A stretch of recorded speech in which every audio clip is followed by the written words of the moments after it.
아메리카노에 추출 세팅을 맞춰야 할까? 에스프레소에 추출 세팅을 맞춰. 당연한 얘기긴 하죠.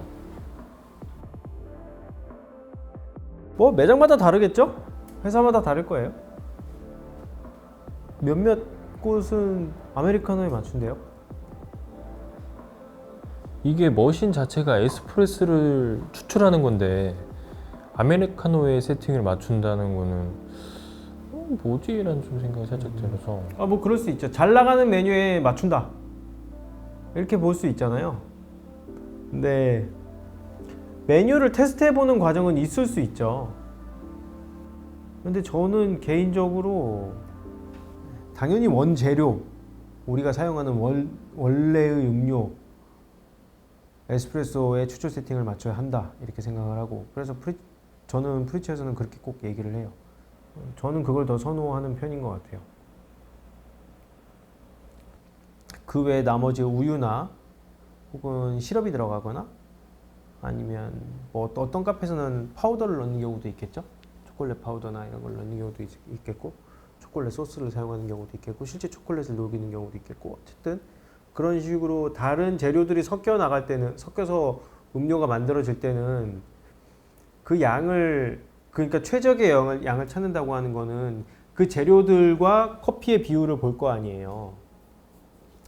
그런 경우에는 일단 컵 사이즈에서 결정이 날 거고, 그거는 내가 어느 정도 사이즈의 컵을 사용하는 게 좋겠는가 여기서 결정이 날 거고, 그 외 나머지 이제 물을 제외한 나머지 우유나 다른 베버리지, 물을 제외한 나머지 재료들이 사용될 때는 그 추출 비율을 다르게 해볼 수 있겠죠. 농도를 올린다든가, 커피의 농도를 올리는 추출을 가져간다든가. 그러면 20g에 40g을 추출하는 게 아니고 20g을 써서 30g을 추출해 갖고 우유 음료는 이렇게 만들겠다 이렇게 약속을 해볼 수도 있겠지. 아니면 커피 양을 많이 뽑아서 하겠다, 뭐 흔한 경우는 아니지만 20g에 50g을 추출해서 우유를 넣어서 하겠다 이렇게 해볼 수는 있겠지. 먹어보고 뭐가 더 괜찮은지 확인한 다음에 더 괜찮은 걸로 결정하면 되는 문제잖아요. 그렇게 보면 저는 꽤 보수적인 편인 것 같아요.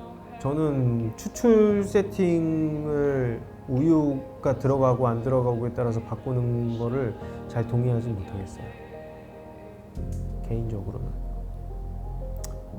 물론 그러면 프리치에서는 추출 비율을 바꾸지 않냐? 바꿔요. 아 그래요? 네. 제가 관여하지 않아요. 바꿔요. 자기들끼리 이렇게 해서, 뭐 예를 들면 플랫 화이트를 만든다. 그럼 플랫 화이트는 높은 농도의 커피를 만들어서 하자. 20g을 사용했으면 40g을 추출하는 게 아니고 한 35g, 36g, 그래서 이 정도로 짧게 끊어서 우유를 넣어서 나가자. 이렇게 자기들끼리 합의를 하죠. 그러면 그 합의하는 과정에서는 다들 뭔가 마셔보고 그냥 그렇겠죠. 그러면 그 추출 세팅은 그렇게 한 번 세팅을 해놓으면 다시는 안 바뀌어요? 아니, 매일 바꾸죠. 매일 바꿔요? 네, 매일이 뭐야? 점심 러시만 지나가도 확인해 봐야 돼요. 커피가 주변 환경에 따라서 변화의 폭이 좀 크거든요. 예를 들면 날씨가 더울 때, 추울 때 다르고, 비가 올 때 안 올 때 다르고, 그라인더가 차가울 때, 그라인더가 뜨거울 때 다르고, 다 달라요. 우리 매장은 20g을 담고 40g을 추출하고 30초의 추출 시간을 한다. 이걸 1년 내내 유지할 수 없어. 현실적으로. 네. 물론 그 틀에서 크게 움직이진 않겠죠. 막 어느 날 갑자기 10g으로 줄인다던가 이런 일은 벌어지지 않는데 약간의 조정이 있어요. 그리고 육안으로 보기에도 완전 다르고 조건이 무너진다고. 그리고 맛도 막 되게 섬세한 사람들만 비교할 수 있을 만큼 작은 차이가 아니고 누가 먹어도 알 만큼 큰 차이로 바뀌어요. 그걸 몇 가지 장치가 더 있어요. 예를 들면 저희 그 도매팀에서는 로스팅을 하잖아요. 그날 예를 들어서 로스팅을 10번을 했어요. 10번의 로스팅을 하면은 배치 번호가 있어요. 첫 번째 배치에 나온 걸 다 1번이라고 기록이 돼 있고요, 봉투에. 두 번째 배치는 2번이라고 기록이 돼 있겠지. 그 배치 번호가 다 있어요. 그러면 커피를 우리가 계속 봉투를 까서 쓰죠. 그러다가 같은 날짜인데 배치 번호가 달라. 배치 번호가 달라요. 그러면 바리스타들도 인식을 하는 거예요. 이거는 배치 번호가 바뀌었다. 그러니 세팅을 확인해 봐야겠다. 이렇게. 이해돼요? 같은 블렌드인데 로스팅 할 때도 바뀌어요. 로스팅 할 때도 디벨롭먼트 타임도 약간 바뀌고 여기 절대 똑같이 안 돼요. 절대. 그럼 100% 항상 똑같은 맛이 나올 수는 없는 거예요? 존재하지 않죠. 그러니까 우리는 커피가 1년 내내 커피 카페에서 마시면 그 카페의 커피가 1년 내내 같아야 된다고 생각하잖아요. 불가능한 시나리오예요. 안 돼. 누구도 할 수 없어 그거는. 그거를 똑같이 만들 수 있는 방법이 제가 아는 선에서는 하나밖에 없어요. 뭐예요? 커피를 태우면 돼요. 강배전? 새카맣게 태우면 돼요. 그러면 거의 비슷해요. 언제나 써요. 그래서 원두를 납품하는 회사의 입장에서는 되도록이면 비슷한 상태의 커피를 만들어서 판매해야 되잖아요. 그러니까 그러려고 진짜 머리를 싸매거든요. 혹시 예를 들어서 4개의 커피를 블렌딩을 해서 4개의 커피를 섞어서 하나의 블렌드 커피를 만들었어요. 그러면 사용량이 많은 커피 있죠. 그러니까 어떤 커피는 사용량이 적을 거고, 근데 사용량이 많은 커피는 가능한 한 많이 확보를 하고 이거를 대체할 수 있을 만한 다른 커피도 찾아놔요. 그리고 그게 바뀌는 텀에는 무슨 짓까지 하냐면 블렌드를 5가지로 만들면서 5개를 섞으면서 얘하고 얘의 비율을 조금씩 바꿔요. 그러다가 이렇게 바꿔. 그러니까 이러면은 변화의 폭을 적게 받아들일 거잖아요. 변화는 할 수밖에 없는데. 그러니까 각 커피의 대체 커피들을 중간에 찾아야 돼요. 어느 시점이 되면. 그럴 수밖에 없어. 저희가 이제 점심시간에 가는 커피숍이 하나 있는데 거기서는 굉장히 뜨겁게 나오거든요. 굉장히 소름 끼치게 뜨거워요.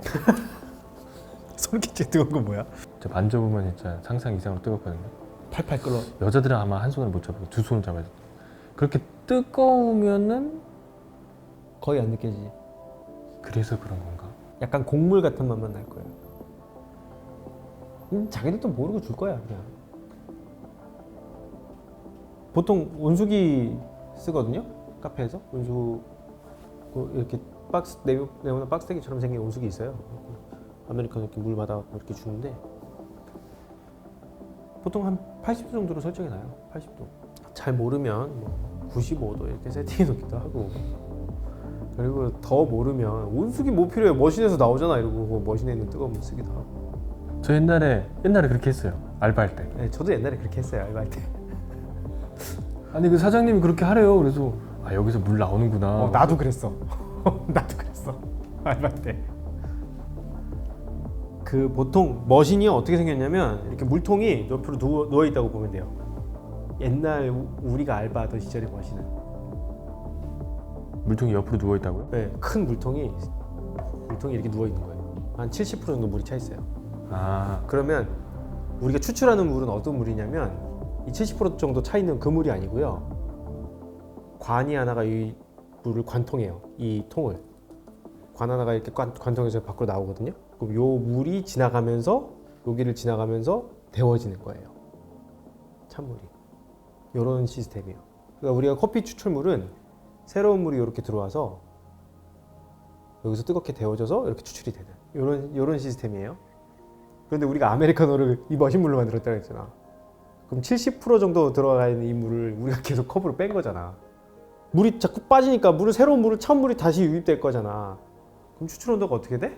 낮아지겠죠. 그렇죠. 그래서 그 물 쓰지 말라 그러는 거야. 그런데 제가 알바하던 시절 그 20년 전에는 누가 그걸 알아? 뜨거운 물 나오는데 온수기를 왜 사? 이거 쓰면 되지 이렇게 되는 거죠. 다들 모르면 그냥 하는 겁니다. 모르는 이야기야. 모르는 이야기야.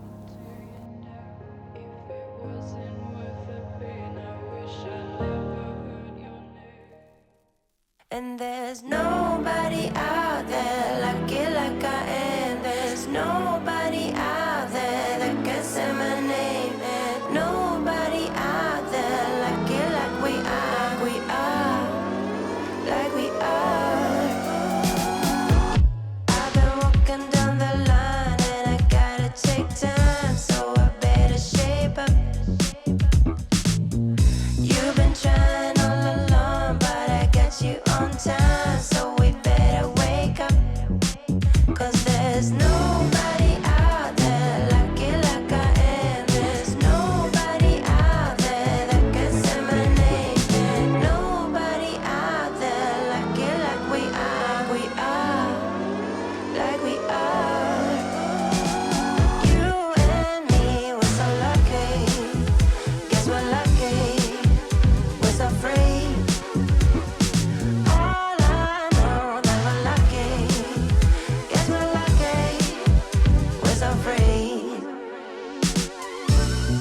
time, so we better